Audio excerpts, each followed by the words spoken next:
भारतीय जनता पार्टीचं काम मी या ठिकाणी करतोय. या 40 वर्षामध्ये अनेक प्रसंग झाले की ज्या कालखंडामध्ये भारतीय जनता पार्टी खेड्यापाड्यात पोहोचलेली नव्हती. भारतीय जनता पार्टी एक प्रकारे ज्याला आम्ही म्हणतो की उपेक्षित होती. अशा कालखंडापासून गोपीनाथ मुंडे असतील, प्रमोद महाजन आहेत, नितीन गडकरी असतील, नासा फरांदे होते, भाऊसाहेब फुंडकर, सुधीर नंतर मुनगंटीवार, असे कितीतरी नेते ज्याचं नाव मला सांगता येईल. सूर्यभानजी वाडणे होते, नानासाहेब उत्तमराव पाटील. आणि त्या कालखंडापासून आज तागायत भारतीय जनता पार्टीचं काम मी प्रामाणिकपणे केलं. भारतीय जनता पार्टीने सुद्धा या कालखंडामध्ये मला मोठ्या प्रमाणावर राजकारणामधले अनेक पदं दिले. मी ते नाकारू शकत नाही. भारतीय जनता पार्टीविषयी माझा कुठलाही रोष नाही. मी कधी भारतीय जनता पार्टीच्या केंद्रीय नेत्यावर किंवा भारतीय जनता पार्टीवर टीका केली नाही. या क्षणापर्यंत कुणाविषयी आक्षेप घेतला नाही, टीका केलेली नाही. मधल्या कालखंडामध्ये जेव्हा विधानमंडळामध्ये मुख्यमंत्री पदाचा दावेदार म्हणून ज्यावेळेस मी म्हटलं की बहुजन समाजाचा मुख्यमंत्री असला पाहिजे,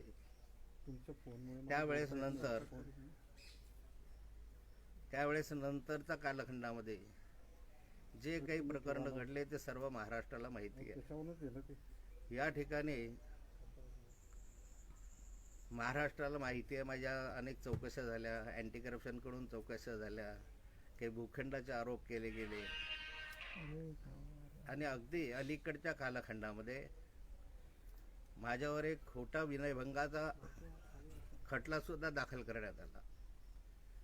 श्रीमती दमानिया यांनी माझ्यावर त्यांचा विनयभंग केला म्हणून माझ्यावर एक खोटा दाखला पोलीस स्टेशनला दाखल केला. पोलीस त्यावेळेस दाखल करायला तयार नव्हते. त्यांनी रात्रभर गोंधळ घातला पोलीस स्टेशनला. फक्त त्यानंतर देवेंद्रजींना त्यांनी फोन केला आणि देवेंद्रजींनी स्वतःहून पोलीस स्टेशनला गुन्हा नोंद करायला सांगितलं. वास्तविक अशा स्वरूपाचे खोटे गुन्हे नोंद करायला सांगणं म्हणजे एक प्रकारे त्यांनी सांगायला पाहिजे सत्य आहे ते करा, घटना कुठली ज्याच्यामध्ये दुरान्वय संबंध नाही असा म्हणून तो खटला मी आता त्या खटल्यानं नुकतंच मी आता 15 दिवसापूर्वी बाहेर आलेलो आहे.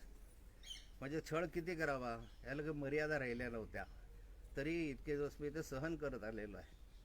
आणि यामधून इतक्या दिवसामध्ये जे माझ्यावर भ्रष्टाचाराचे आरोप झाले, ज्यांनी माझ्यावर ॲलिगेशन्स केले, माझा दावा आहे की त्या कालखंडातलं सगळं रेकॉर्ड काढावं, विधानमंडळामधलं रेकॉर्ड काढावं.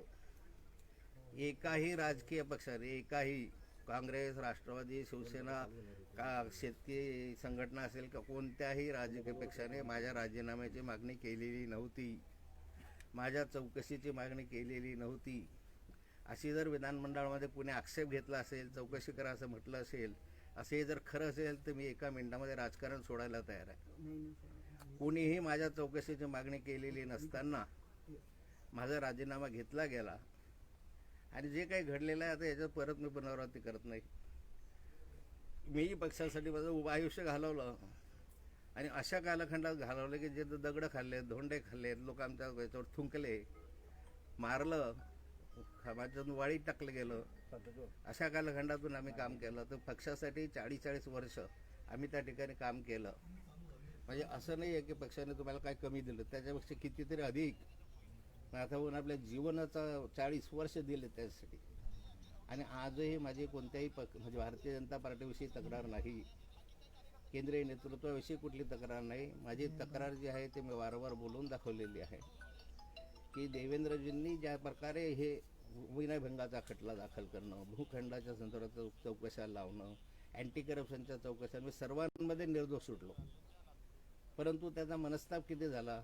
एखाद्या व्यक्तीवर विनयभंगाचा खटला दाखल करणं कोर्टामध्ये, तो चालणं म्हणजे याच्यापेक्षा तर मरणहून मरण नाही आमच्या सरकारला. आणि तेही अशा रीतीने की तुम्ही त्या ठिकाणी गोंधळ केला ते नाही म्हणून मुख्यमंत्री महोदयांनी त्या ठिकाणी सांगणं. आणि मी ज्यावेळेस देवेंद्रजींना हे म्हटलं की असं कसं काय माझ्यावर विनयभंगाचा दाखला होता, ती बाई मुंबईमध्ये, मी मुक्ताईनगरमध्ये, मी काही बोललो वगैरे. देवेंद्रजी म्हणाले फार गोंधळ करत होती, हे करत होतं, टी व्हीवर दाखवलं जात होतं, म्हणून नाईलाजाने मी सांगितलं. म्हणजे असं कसं नाईलाजाने सांगितलं? तुम्ही सांगता आलं असतं ना किंवा नियमानुसार तुम्ही त्या ठिकाणी कायद्यानुसार काम करा. पण मला कोर्टाच्या तारखा चालल्या, हे चाललं, बदनामी सहन करावी लागली. माझे लहान मुलं मुली इतक्या खालच्या स्तरावर जाऊन ते राजकारण झालं. आणि त्यामुळे मला नाईलाजानं तरीही त्याच्यानंतर 4 वर्ष मी काढले. मला काय मिळालं नाही मिळालं याच्याच मला काही घेणं देणे आहे या ठिकाणी. त्याच्यावर ही गोष्ट त्यांनी कबूल केली होती आरोप करत असताना की माझा जो कथित पी ए आहे त्याच्यावर पी एने लाच घेतली असा एक आरोप होता. त्या कथित पी एवर 9 महिन्यापासून पाळत ठेवली जात होती. म्हणजे मंत्र्यावरच पाळत की नाही एक प्रकारे 9 महिने माझ्यावर पाळत ठेवणं, माझ्या पी एवर पाळत ठेवणं. तो पी ए नव्हताच माझा, पण हे त्यांनी कबूल केलं, कोर्टामध्ये मान्य केलं की याच्यावर आम्ही हे 5 आपल्या कोर्टाने सभागृहामध्ये मान्य केलं की आम्ही 9 महिने अँटी करप्शन रेकॉर्डमध्ये अशाने 9 महिने तुम्ही आमच्यावर पाळत ठेवत होते. म्हणजे याचा अर्थ तुम्ही आम्ही मंत्री असताना किंवा अन्य असताना आता मी त्यात पाळत ठेवत होते. आता हे मला याच्यात जायचं नाही आहे. पण मला जो मनस्ताप झाला त्याचं दुःख आहे. काय मिळालं नाही मिळालं याचं दुःख नाही आहे. आयुष्यात मी अनेक पदं घेतलेले आहेत, माझ्या हक्कानं आम्ही मिळवले. आम्ही जे काही पद मिळालं ते माझ्या ताकदीवर, भारतीय जनता पार्टीच्या ताकदीवर मिळवलं. दुसरीकडे काय नाही झाले. आणि माझे तुम्ही जर इतकं पारदर्शी कारभार पाहतात तर तुमच्याकडे भारतीय जनता पार्टीमध्ये किती लोक आहेत की ज्यांच्यावर आरोप नाही बोले याच्यामधून येऊन पडलेले आहेत. मोठे मोठे आक्षेप असलेले नेते आज तुमच्याकडे 60-70% तर तसे नेते तुमच्याकडे आहे. पण या ठिकाणी म्हणून मला हा निर्णय घ्यावा लागला. माझी कुणाविषयी तक्रार नाही आहे, मला कुणाविषयी म्हणणं नाही आहे. मी माझा निर्णय सहस्फूर्तीने घेतलेला आहे. मी ताकद जी आहे ती जनतेची ताकद माझ्या पाठीशी आहे आणि मोठ्या प्रमाणावर महाराष्ट्रातील जनतेनं मला प्रतिसाद दिलेला आहे, आजही देत आहे. आजही अभिनंदन मला करताय या ठिकाणी जेव्हापासून चाललेलं आहे. त्यामुळे ज्या पक्षात आहे त्या पक्षामध्ये मी कधीही राष्ट्रवादीवर बघावं की यापूर्वी एखादा प्रसंग काढून की राष्ट्रवादीनं माझ्या राजीनाम्याची मागणी केली होती का काँग्रेसने केली होती का शिवसेनेनं केली होती. एक वेळसुद्धा एक प्रसंग असं की आज याच्यावर केली होती. आणि आज आमचे दानवेजी म्हणतात की ज्यांच्यावर टीका टिप्पणी केली तेच आज हे करता आहे वगैरे वगैरे. पण ठीक आहे, जे असेल नसेल, मी भारतीय जनता पार्टीला सोडचिठ्ठी दिलेली आहे आणि या ठिकाणी 23 तारखेला मी NCPमध्ये प्रवेश करणार आहे. भाऊ 4 दशकांचा तुमचा राजकीय प्रवास, भाऊ 4 दशकांचा तुमचा राजकीय प्रवास आज तुमच्या डोळ्यामध्ये अश्रू दाटून आलेत. आणि या ठिकाणी तुम्ही म्हणताय की प्रदेश कार्यकारिणीवर नाराजी तुमची जी आहे ती कायम आहे, केंद्रीय पातळीवर नाही. प्रदेश कार्य समितीवर नाराजी असं नाही म्हटलं मी फक्त माननीय देवेंद्रजीवर नाराज आहे. एक प्रकारे विनयभंगाचा खटला दाखल करणं आणि तो बोगस बनावट खटला दाखल करणं यापेक्षा माणसाच्या जीवनामध्ये वाईट काय असतं. इज्जत घेण्यासारखा प्रकार आहे ना. आणि त्याच्यासाठी मुख्यमंत्र्यांनी फोन करणं हे तर त्याच्यापेक्षा जास्त वाईट आहे ना. त्यांनी नाही म्हणावं की मी असा फोन केला नाही. कारण मी देवेंद्रजीकडे स्वतः गेलो होतो, स्वतः घेऊन त्यांना म्हटलं की असं कसं काय माझ्यावर खटला दाखल करता, हा खोटा चुकीचा तुम्हाला माहिती आहे. ते म्हणे होती फार गोंधळ करत होती. मग म्हटलं गोंधळ करत होते, पोलीस स्टेशनला झोपली काय, रात्र हे केलं काय, त्यांचं 353 का नाही दाखल करत म्हटलं. त्यांच्या त्या दमानिया मॅडमवर 353 दाखल केला नाही, परंतु माझ्यावर 509 दाखल केला. आणि जीवनामध्ये समजा ठीक आहे भ्रष्टाचाराचे आरोप असतील, अन्य असतील, ते असतील त्याच्या, परंतु सर्वात दुःख देणारी गोष्ट आहे की विनयभंगाचा खटला दाखल केला. मी परवा दिवशी 4 दिवस म्हणजे मागच्या 8-10 दिवसापर्यंत निघालो बाहेर. पण निघालो नसतं तर 3 वर्ष जेलमध्ये गेलो असतो. त्याच्यापेक्षा आयुष्यभराची बदनामी घेऊन गेलो असतो ना. म्हणजे ह्या गोष्टी मला न आवडणाऱ्या होत्या. मला पद मिळालं नाही मिळाल्याचं दुःखाने मला कुठेही आजपर्यंत इतके पदं मिळालेले आहेत आणि ते माझ्या ताकदीनं मी मेहनत केली, रात्रीचा दिवस केला, कष्ट घेतले आणि म्हणून आम्ही पद स्वतः मिळवलं, आमच्या ताकदीने मिळवलं, यांच्या उपकाराने मिळवलं. जे आत्ता तुम्ही मंत्रिमंडळामध्ये घेतले होते, जे तुम्ही आता पदावर तुमचे माणसं, यांचं काय योगदान आहे भारतीय जनता पार्टीमध्ये. मी यांनाच विचारणार आहे की जे काही तुम्ही आत्ता आणले होते, मागे मंत्री केले अनेकांना, मागे आता तुम्ही अनेकांना आता पदं दिले आहेत, ह्यांचं भारतीय जनता पार्टीमध्ये काय योगदान आहे. आत्ता घेतलं पार्टीमध्ये कोणाला मंत्री केलं, आत्ता घेतलं पार्टीमध्ये कोणाला विरोधी पक्ष नाही, तर आत्ता घेतलं पार्टीमध्ये त्यांना त्या ठिकाणी केलं, हे दिलं. आम्ही तर 40 वर्ष घातले, त्या पदासाठी लाचार नव्हतो आम्ही. परंतु दुःख या गोष्टीचं आहे की भ्रष्टाचाराच्या आयुष्य घातलं 40 वर्षात. मी महाराष्ट्राच्या विधानसभेत सांगायचो एक आरोप सांगावला मला. मी जोपर्यंत देवेंद्रजी मुख्यमंत्री झाले आणि आरोप केला त्यापर्यंत माझ्या जीवनामध्ये कुणी कुठल्याही माणसाने एक आरोप केला पाहिजे केलेला असेल तर सांगा मला. एकही आरोप नाही, कुठलंही घेणं नाही. माणसाचं जीवन उद्ध्वस्त करण्याचं काम ह्यांनी केलं आणि त्यामुळे नाईलाजानं मला भारतीय जनता पार्टीचा त्याग करावा लागतोय. भाऊ सगळ्यात महत्त्वाचं म्हणजे की तुम्ही फक्त देवेंद्र फडणवीसवर नाराज आहात, पक्षावर वरिष्ठावर नाराज नाही, प्रदेशवर नाराज नाही, फक्त एका व्यक्तीमुळे आपण पक्ष सोडताय. यस, बिलकुल. कारण आतापर्यंत जे काही प्रकरणं घडलेत ह्याचे आता आज वेळ कमी आहे. नाही तर प्रत्येक प्रकरण जे गैरव्यवहाराचे आरोप केले त्यांना कोर्टामध्ये जायचं, कोर्टामधून म्हणे की याच्यावर लावायचं. वकील मला सांगतात, मला आता पोलीस अधिकारी सांगतात की कशा रीतीने तुमच्यासमोर काय बोलायचं, मागून कसे फोन यायचे. ते मला वकिलांनी सांगितलं या ठिकाणी. असं हे करायला नको होतं ना. खरंच साथ द्यायची होती तर खरी साथ दिली असती. कशासाठी असे केले? किती मोठा मानसिक त्रास झाला. कुणी काही म्हणो, पण मला मेंटली तर 4 वर्ष मी त्या मानसिक तणावाखाली जगलो की नाही जगलो. भाऊ तुम्हाला कुठेतरी भावनिक साथ देऊन पक्ष थांबवण्यासाठी कुठेतरी हे होत होतं का भाऊ पक्षाकडनं, भाजपकडनं भावनिक साथ घालून कुठेतरी एवढ्या दिवसामध्ये नाराजी? मला चंद्रकांत दादा पाटलांशिवाय कुणाचाही फोन आलेला नाही. चंद्रकांत दादांचा मला फोन आला होता फक्त त्या पक्षाचं असं काम आहे तुम्ही केलेलं आहे. आणि नेहमी तसे आमच्या पक्षामध्ये एक सवय आहे, नाथा भाऊ तुम्ही ज्येष्ठ नेते आहात, ज्येष्ठ म्हणता म्हणता हे सगळं आतापर्यंतचं इथपर्यंत आणून सोडलेलं आहे. या वर्षीची दिवाळी तुमची राष्ट्रवादी महाविकास आघाडीसोबत साजरी होणार आहे का? अरे परवा मी राष्ट्रवादीत जाणार आणि महाविकास. भाऊ आज आपण सकाळी एक ट्विट केलं होतं नरेंद्र मोदी यांच्या संदर्भात, जे जयंत पाटील यांनी ट्विट केलं त्याला रिट्विट केलं होतं, काय सांगणार त्याबद्दल? नाही, ते चुकून कोणी म्हणजे पासवर्ड माझा 2-3 आहे, त्या एकानं तो पासवर्ड दिला आणि चुकून त्याने ते रिट्विट केलं. मी ते लगेच डिलीट करून टाकलेलं आहे. भाऊ या संदर्भात नितीन गडकरी यांचं आपलं बोलणं झालं का? नितीन गडकरी ज्येष्ठ नेते आहेत, आपलं खूप चांगलं जमतं. गडकरी साहेबांशी आपल्या या संदर्भात काही बोलणं झालं का? तुम्ही त्यांच्याशी निर्णय घेतल्यानंतर तुम्ही निर्णय घेतला असेल. मी महाराष्ट्राच्या विधानसभेमध्ये जर माझे भाषणं तुम्ही ऐकले असतील, अगदी शेवटच्या दिवसचं जरी भाषण ऐकलं असेल, यूट्यूबवर माझी सर्व भाषणं उपलब्ध आहेत. त्यामध्ये भाषणांमध्ये 2-3 वेळा मी सांगितलं आहे की तुम्ही मला पक्षाबाहेर ढकलता आहे. माझी इच्छा नाही आहे, परंतु तुम्ही पक्षाबाहेर ढकलता आहे. नेहमी काही ना काही माझ्या मागे शुक्लकाष्ट लावून अशा रीतीने करता आहे. बाकी माझी सहनशक्ती संपली होय इतक्या दिवसात. वारंवार काही ना काही आरोप करत किती तारखांवर हजर आलो, किती अँटी करप्शन झालं, किती कार्यालयांमध्ये सकाळपासून रात्रीपर्यंत बायकोबरांसहित बसत राहिलो. टिंगलचा विषय झाला होता एक. आमचा काय दोष आहे? मी नेहमी सांगितलं की आजही या क्षणापर्यंत सांगतोय की माझा काय गुन्हा हे पार्टीनं सांगावं. मी विधानसभेमध्ये हेच बोललो की माझा काय गुन्हा आहे ते सांगा. तुम्ही मला पुराव्यानिश्चित सांगा की हा तुमचा गुन्हा. माझा गुन्हा एवढाच आहे की मी स्पष्ट वक्ता आहे. मी कुणाचे भाडबीड ठेवणारा नाही, मी लाचार नाही, कुणाचे पाय चाटत बसणारा तर अजिबात नाही. शरद पवारांनी एकेकाळी आपल्यावरती टीका केलेली होती की तोडीबाज नेता म्हणून त्यांनी आपल्याला असं म्हटलेलं होतं. त्यांनी लगेच दुसऱ्या दिवशी डिनाय केलं होतं. मी आवाहन केलं होतं, तुम्ही जर मी आवाहन केलं होतं की एक उदाहरण द्या, आणि त्यांनी मान्य केलं होतं तसं. भाऊ आपण राष्ट्रवादीमध्ये प्रवेश केलेले, आपल्यासोबत किती आमदार खासदार असतील? एकही आमदार, एकही खासदार माझ्या बरोबर नाही. भाऊ रक्षाताई आणि रोहिणीताईंबद्दल काय सांगा? नाही, रोहिणीताई जिल्हा बँकेच्या चेअरमन, रक्षाताईचा निर्णय, त्यांनी काय निर्णय घ्यावा त्यांचा प्रश्न आहे या ठिकाणी. पण रक्षाताईने मला सांगितलं मी भाजप सोडणार नाही आहे अशा रीतीनं. असे अनेक प्रसंग आपल्याकडे आहे. ज्योतिरादित्य सिंधिया, माधवराव सिंधिया वगैरे उदाहरण आहे. आता विखे पाटलांचं उदाहरण आहे, त्यांची बायको जिल्हा परिषदचे अध्यक्ष काँग्रेसची. अशी शेकडो उदाहरणं आपल्याकडे आहे. त्यामुळे त्यांची इच्छा होईल तेव्हा पण मी माझा निर्णय स्वतः घेतलेला आहे. त्या ठिकाणी मी कोणत्या पक्षावर, कोणत्या चिन्हावर निवडून आलेलो नाही आहे माझा. भाऊ तुम्ही समाधानी आहात का? आता हे एकंदरीत 40 वर्षापर्यंत तुम्ही भाजपशी एकनिष्ठ झालेले आहेत, आता तुम्ही राष्ट्रवादीत जात आहे, कुठेतरी मनात बोचतंय? निश्चित खंत आहे. भारतीय जनता पार्टी सोडण्याच्या वेदना आहे.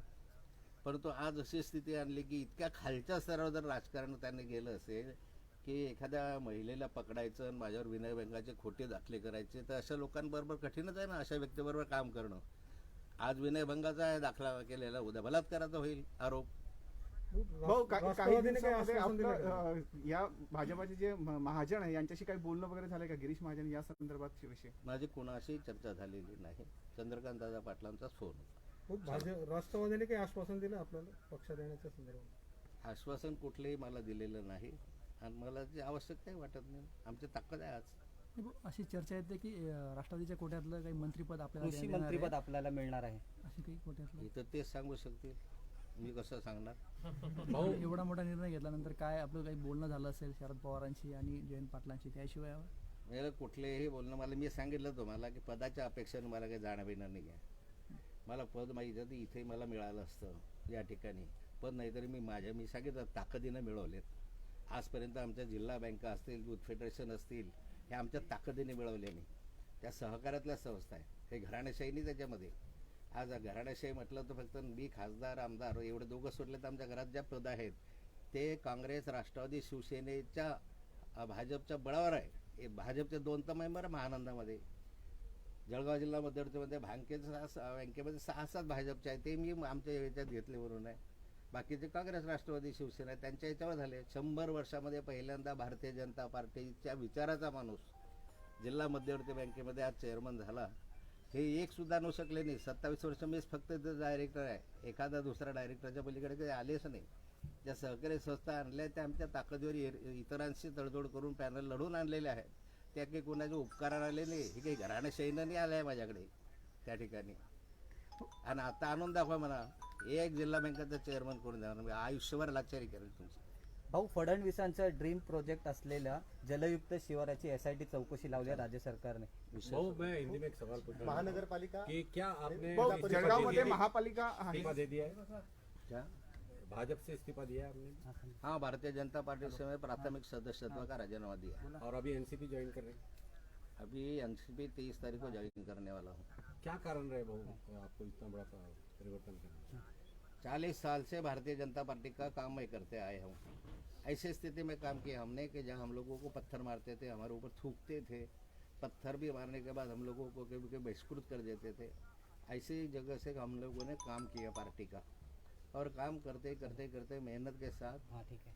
सभी लोग आते गए, वो 4 बार चलता गया, बड़े हो गए. भारतीय जनता पार्टी का यहाँ पूरा हमारे एरिया में एक MP, MLA सब चुन के आने लगे.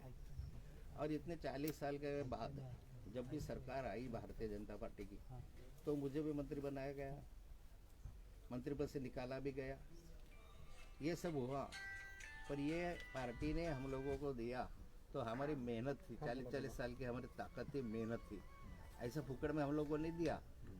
तो सर ये बोलते हैं कि पार्टी ने तुमको बहुत सारा दिया, मानता हूँ, पर क्या दिया पार्टी ने? तो उससे ज़्यादा हमने सफ़र किया ना, व्यक्तिगत जीवन सफ़र किया. एक अकेला लड़का चले गया, उस समय पार्टी के छोड़ना चाहता था कि घर पर बैठो, उस समय छोड़ दिया और फिर से काम में लग गया. कई ऐसे प्रसंग हुए जिंदगी में.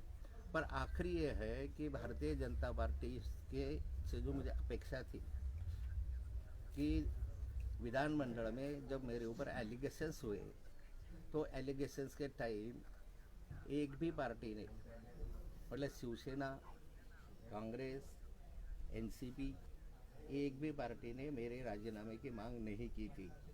राजीनामा तो छोड़ो, इंक्वायरी की भी मांग नहीं की थी. अगर ऐसा होगा तो मैं राजनीति से संन्यास ले लूँगा. उल्टा उन्होंने, उनको मालूम था कि जानबूझ के इस आदमी को तकलीफ दे रहे हैं, और इस कारण ऐसा हुआ. और इस अभी 4 साल में घर पे बैठा हूँ. मेरे ऊपर कई आरोप किए. एंटी करप्शन की 2 बार इंक्वायरी की. नासिक के एंटी करप्शन ने किया, पूना के एंटी करप्शन ने किया. कुछ निकला ने क्लोजर दिया है, कोर्ट में क्लोजर दिया. इनकम टैक्स की भी बड़ी इंक्वायरी हो गई. पूरे ऐसे इंक्वायरी होती है तो बच्चे के साथ पूरे की पूरी फैमिली कार्यालय में बैठी थी जाके. मेरी कितनी मानहानि होती थी.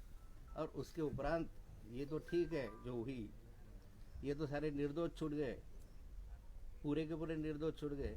और उसके बाद में एक महिला का झूठा विनय भंग का खटला, मतलब महिलाओं को छेड़खानी का मुझे ऊपर आरोप लगाया.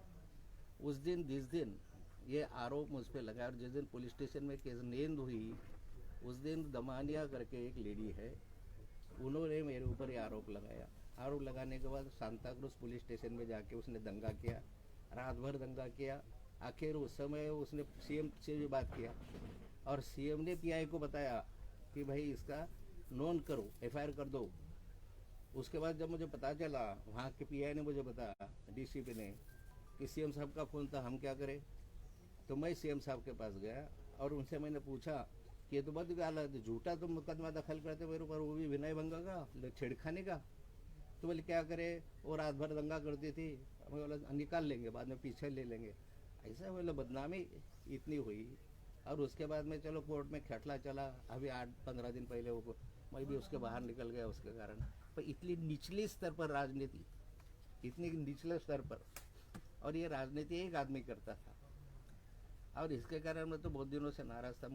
मैंने महाराष्ट्र के असेंबली में जब भी कोई भाषण आया उस समय बार बार सरकार से ये पूछा कि आखिर मेरी गलती क्या है, बताओ। मैंने बाहर भी बताया, कई बार मैंने बाहर भी ये बताया, प्रेस में भी बताया, इलेक्शन में भी बताया कि मेरी गलती क्या है ये तो बताओ। मैं चोर बना, उचक्का बना, लबाड़ बना, ये किया, ऐसा क्या बनाए। पर ये आज तक हमारा ये नेता बोल नहीं सका, और ये अभी सहन के बाहर गया था, सहन शक्ति के बाहर चले गया था। इसलिए मैंने ये निर्णय लिया कि भाई चलो इस पार्टी में अगर न्याय नहीं मिलता होगा तो ये पार्टी में रहना छोड़ना, ये विचार मेरे मन में आया। मैं कभी पार्टी छोड़ने के लिए विचार कभी नहीं किया था। मेरा पार्टी पर, भारतीय जनता पार्टी पर कभी रोष भी नहीं था। भारतीय जनता पार्टी के बारे में या भारतीय जनता पार्टी के आला नेताओं के बारे में मैंने आज तक एक शब्द भी गलत नहीं निकाला। मेरी निष्ठा भारतीय जनता पार्टी पर थी, और इस खाली एक आदमी ने मुझे जो तकलीफ दी बार बार, और जब भी मैंने ऊपर इसके बारे में कंप्लेन भी की खुद जाके, तो मेरे को न्याय नहीं मिला।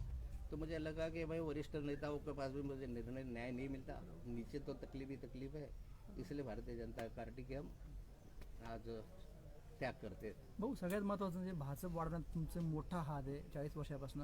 आता राष्ट्रवादी तुम्हाला वाढवायची, राष्ट्रवादीचं कसं प्लॅनिंग असेल तुमचं उत्तर महाराष्ट्र किंवा महाराष्ट्र वाढवण्यासाठी? अजून राष्ट्रवादीत गेलो नाही ना, करणार आहे, केले भाऊ नाही. देवेंद्र फडणवीस जे आहे त्यांनी सातत्याने आपल्यावर आरोप केले, आपण मी त्यांना आता थेट बोललेले आहात. त्यांच्यासोबत अन्य काही नेते वाटतात का आपल्याला भारतीय जनता पार्टीचे, जे आपल्याला त्रास दिलेला? नाही, मला त्रास देण्याचा प्रश्नच नाही. ज्यावेळेस नेताच त्रास देतो आहे तर बाकीचे असतात मागे, त्याचं काय. तो सिंचन घोटाळ्याच्या संदर्भात बैलगाडीभर पुरावे असल्याचं म्हटलं होतं, त्याच्या विधान परिषदेत आपण आरोप केला होता की आपले कन्या रोहिणी खडसे यांना पाडण्यासाठी भाजपाचीच काही मंडळी आहेत, त्यांची आपण काही नाव सांगू शकाल आता? भारतीय जनता पार्टीच्या माध्यमातून रोहिणी खडसे यांना विधानसभेचं तिकीट देण्यात आलं, आणि त्यावेळेस निवडून कशी येणार नाही अशी पण व्यवस्था करण्यात आली. ज्यांनी भारतीय जनता पार्टीच्या पदाधिकाऱ्यांनी निवडणुकीमध्ये विरोधामध्ये प्रचार केला, उघड विरोधात केला, अशांचे नावं पुराव्यानिशी, व्हिडिओ कॅसेट, CD आणि ह्याच्या पुराव्यानिशी मी माननीय चंद्रकांतदादा पाटलांना दिले. त्यांच्याकडे मी मागणी केली होती की कमीत कमी ज्यांनी विरोधी काम केलं आहे त्यांच्यावर शिस्तभंगाची कारवाई केली पाहिजे, असं जो वाटलं पार्टीतून काढून टाकलं पाहिजे. पण या क्षणापर्यंत त्यांना पार्टीतून काढून टाकलं नाही. याचा अर्थ साधा होतो की ज्यावेळेस पुराव्यासहित ज्यावेळेस मी सगळं देतो आहे आणि तुम्ही त्याच्यावर कारवाई करत नाही, त्याचा अर्थ तुमच्या कुणाचा तरी त्याला पाठिंबा होता. हो, एक तुम्ही मागे बोलले, कोणत्याही स्थितीत रोहिणीताईंनी कधी तिकीट मागितलंच नव्हतं. ठीक, भारतीय जनता पार्टीला म्हणा का अन्याय, विधानसभेसाठी रोहिणीताईंनी तिकीट कधी मागितलं नाही. तुम्ही जबरदस्ती दिलं. जबरदस्ती देत असतानाही ते शेवटच्या दिवशी 2:45 वाजता दिलं. कुठली तयारी नाही, काही नाही. अशा ठिकाणी विरवळ अडचणीत आणण्यासाठी तुम्ही सगळे उद्योग केले. ठीक आहे. शरद पवार यांच्याशी तुमच्यावरती अन्याय झाला तर तुम्ही वरिष्ठ पातळीवरती मोदींपर्यंत तुमची भूमिका कधी पोहोचवण्याचा प्रयत्न केला होता, त्यांचा कसा रिस्पॉन्स मिळाला तुम्हाला? ठीक आहे. भाऊ एक तुम्ही सगळ्यात शेवट बोलले सांगितलं. भाऊ, एक तुम्ही म्हटले होते की एक व्हिडिओ क्लिप अशी एक मोठा गौप्यस्फोट करणार एक भूकंप येणार असं म्हटलं, त्या संदर्भात आता काय म्हणाल तुम्ही? करून मी कुठं म्हटलं आहे, म्हटलं लोढांकडे अशा प्रकारच्या एका मंत्र्याच्या आणि त्या PAच्या व्हिडिओ क्लिप या प्रदीप लोढा जामनेरचे कार्यकर्ते आहे त्यांच्याकडे आहे असं मी म्हटलेलं आहे. बहुत शेवटचा प्रश्न आहे की गेली 30 वर्ष आपण विरोधी पक्ष नेता असताना काँग्रेस आणि राष्ट्रवादी सातत्याने हल्ले चढवले, कदाचित त्यामुळेच भाजपचं सरकार आलेलं होतं. आता पुन्हा तुम्हाला त्यांच्याच मध्ये जावं लागतं आहे, तुम्ही कसं बघता याकडे? आता मला परत ज्या पक्षात जाईल आता NCPत, तर NCPला बळ द्यावं लागेल. ते पण आपण या अगोदर टीकाची जोड उठवलेली होती सातत्याने, राष्ट्रवादी असू द्या, काँग्रेस असू द्या, अगदी दरोडेखोरांचं सरकार सुद्धा एकेकाळी शब्द वापरलेले आहेत. मी राष्ट्रवादी काँग्रेसच्या नेत्यांवर टीका नाही केली, सरकारवर टीका केलेली आहे. कोणी व्यक्तीवर मी टीका नाही केलेली. असं नाव काढा एखाद्याचं की माननीय पृथ्वीराज चव्हाण, शरद पवार साहेब असे व्यक्तिगत नव्हते हल्ले. विरोधी पक्षनेता म्हणून मी सरकारवर हल्ले केले काय. भाऊ एक शेवटचा प्रश्न चला. भाजप आणि शिवसेना तोडण्यानंतर आपलं नाव येतच होतं, पण आता आपण शिवसेनेमध्ये पण असणार म्हणजे महाविकास आघाडीमध्ये, तर याकडे कसं बघता आपण? भाजप शिवसेनेची युती तोडण्याचा निर्णय हा माझ्या एकट्याचा नव्हता, हा सामूहिक निर्णय होता. मी एकटा घेऊ शकत, मी इतका मालक नव्हतो पक्षाचा की मी सांगेल तो निर्णय होईल. पक्षाच्या सर्व प्रमुख पदाधिकाऱ्यांमध्ये पार्टीच्या याच्यामध्ये निर्णय झाला. तो निर्णय जाहीर करण्याची फक्त भूमिका विरोधी पक्षनेता असल्यामुळे मला करावी लागली. चला. मला एक भाऊ थोडंसं भाऊ एक 2 मिनिटाचं भाऊ अभी हमें जिस ढंग से कहा कि एक क्लिप की बात हुई थी, वो एक क्लिप की बात हुई है, तो वो क्लिप किसकी है? अरे बाद में प्रेस कॉन्फ्रेंस लेंगे, एक के समय में सब गया तो करके वो नहीं, लोढ़ा के पास क्लिप है ऐसा? उसको जाके बोलो है उसने पुलिस स्टेशन में कंप्लेन किया है ना उसने। हमारा नेता कैसा हो, हमारा नेता कैसा हो, आगे बढ़ो, हम तुम्हारे साथ हैं। तुम आगे बढ़ो, हम तुम्हारे साथ हैं। तुम आगे बढ़ो, हम तुम्हारे साथ हैं। उद्या उद्या निघणार का? उद्या निघणार उद्या निघणार मुंबईला.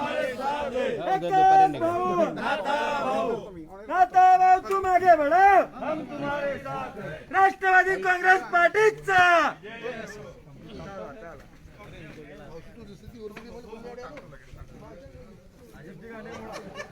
आणि साहेब